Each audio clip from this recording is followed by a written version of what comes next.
एक गांव में दो भाई रहते थे। बड़ा भाई बहुत अमीर था और छोटा भाई बहुत गरीब। बड़े भाई के घर में सभी प्रकार की सुविधाएं और धन दौलत सब थी, परंतु छोटे भाई के पास खाने के लिए चावल तक नहीं था। बड़े भाई का जीवन बहुत ही सुंदर तरीके से गुजर रहा था, परंतु छोटा भाई बहुत ही दुख कष्ट सहकर अपना गुजारा कर रहा था। दीपावली का त्योहार आया। बड़ा भाई अपने परिवार के साथ खुशियां मना रहा था, तो दूसरी तरफ छोटे भाई के घर में खाने तक को कुछ नहीं था। छोटे भाई के बच्चे भूख के मारे रो रहे थे। अपने बच्चों का रोना देखकर छोटे भाई को सहन नहीं हुआ और वह अपने बड़े भाई के घर कुछ अनाज मांगने के लिए चला गया ताकि उसके बच्चों को भोजन मिल सके। वहां उसने अपने बड़े भाई से कुछ अनाज मांगा, परंतु उसने छोटे भाई का अपमान करके उसे वापस भेज दिया। छोटा भाई बहुत निराश होकर रोते रोते अपने घर को लौट रहा था। तभी उसको रास्ते में एक बूढ़े व्यक्ति ने रोका, जिसके सामने एक लकड़ियों का गट्ठर पड़ा हुआ था।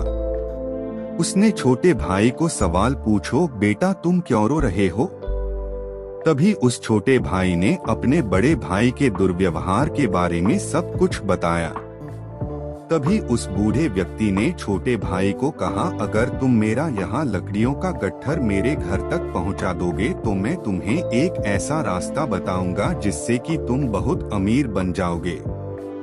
छोटा भाई मान गया और उसने लकड़ियों का गट्ठर उठाया और उसे लेकर बूढ़े व्यक्ति के घर पर पहुँचा दिया। पहुंचाने के बाद उस बूढ़े व्यक्ति ने उसे एक मालपुआ दिया और कहा, तुम पास के जंगल में पश्चिमी दिशा में जाओ, वहां तुमको एक गुफा दिखेगा। उस गुफा में घुसने के बाद तुम्हें कुछ बोने लोग मिलेंगे। उन बोनों को मालपुआ बहुत पसंद है, वह मालपुआ के बदले तुम्हें कुछ भी देने को राजी हो जाएंगे। उन्हें मालपुआ के बदले जादुई चक्की मांगना। गरीब भाई ने उस बूढ़े की बात को माना और वह उस गुफा में पहुंचा। वहां उस गरीब भाई ने 3 बोने व्यक्तियों को देखा। उनमें से एक बोने ने उस गरीब भाई को कहा, मैं तुम्हें इस मालपुआ के बदले कुछ भी दे सकता हूं। तभी उसने जादुई चक्की को उस बोने व्यक्ति से मांगा। जादुई चक्की को देते समय उस बोने व्यक्ति ने कहा, यह जादुई चक्की है, तुम्हें जो भी चाहिए तुम इससे मांग सकते हो। जब भी तुम्हें किसी चीज की जरूरत हो तो चक्की को घुमाना और मांग लेना। जब भी तुम चक्की को बंद करना चाहो उसके ऊपर एक लाल कपड़ा डाल देना, चक्की बंद हो जाएगी। बोने की बात सुनने के बाद वह गरीब भाई अपने घर लौट आया। घर पहुंचने के बाद उस गरीब भाई ने चक्की घुमाते हुए सबसे पहले कहा, चक्की चक्की चावल दे। तभी चक्की ने जादू से ढेर सारा चावल उनके सामने निकाल कर डाल दिया। उसके बाद उसने चक्की से दाल निकाला। गरीब भाई के परिवार ने उस दिन पेट भर के खाना खाया और सब सो गए। बचे खुचे चावल, दाल और अन्य अनाज को लेकर गरीब भाई सवेरे बाजार में गया। बाजार में अच्छे मूल्य में उसने उन अनाजों को बेच दिया।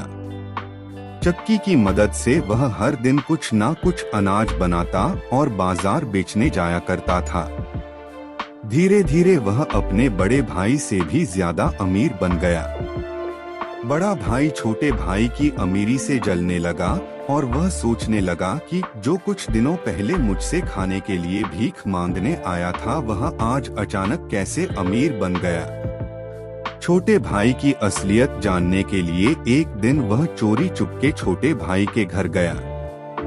जब उसने चक्की से अनाज निकलते हुए देखा तो वह चौंक गया और दूसरे दिन जब छोटे भाई के घर पर कोई नहीं था तो उसने चक्की को चुरा लिया और वह अपने परिवार के साथ नाव में बैठकर एक दूसरे राज्य की ओर निकल पड़ा। बड़े भाई की पत्नी बहुत चिंतित थी कि आखिर इस साधारण से चक्की में ऐसा क्या है कि मेरा पति पूरा घर बार छोड़कर इस चक्की को लेकर दूसरे देश जाने की सोच रहा है। नाव पर ही पत्नी ने उस चक्की के विषय में पूछा। तो उसके पति ने चक्की के विषय में सब कुछ बताया और चक्की को उसी समय घुमाकर आदेश दिया, चक्की चक्की चावल बना। बस फिर क्या था, चक्की चावल बनाने लगा। चावल इतना ज्यादा हो गया कि नाव पानी में डूब गया और बड़ा भाई और उसका परिवार सब पानी में डूबकर मर गए। बड़े भाई को चक्की शुरू करना तो देखा था, परंतु उससे बंद करने का तरीका नहीं पता था। यही उसके अंत का कारण बना। कहानी से शिक्षा। लालच बुरी बाला है बटा, कभी भी जीवन में लालच नहीं करना चाहिए। कभी भी दूसरों से घृणा ना करो और सबका मदद करना चाहिए।